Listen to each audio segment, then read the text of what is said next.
السلام علیکم ورحمۃ اللہ وبرکاتہ۔ امید ہے آپ سب حضرات خیر و عافیت سے ہوں گے، اللہ تعالیٰ آپ کو شاد و باد رکھے۔ ناظرین کرام، آج 12 نومبر سن 2024 ہے۔ ایک بڑی افسوسناک خبر سامنے آئی ہے۔ وہ خبر یہ ہے کہ حضرت مولانا مفتی محمد اسماعیل قاسمی صاحب مالی گاؤں رکن شورا دارالعلوم دیوبند کی طبیعت خراب ہے اور انہیں ہاسپٹل میں ایڈمٹ کیا گیا ہے۔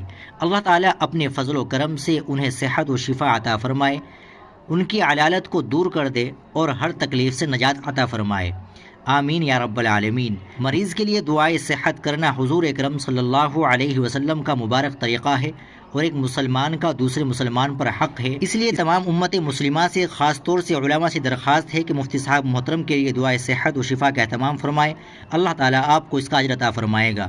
ناظرین کرام، آپ اس ویڈیو کو زیادہ سے زیادہ شیئر کریں، لائک کریں اور چینل کو بھی سبسکرائب کر لیں۔ ملتے ہیں انشاءاللہ اگلی ویڈیو میں۔ السلام علیکم ورحمۃ اللہ وبرکاتہ۔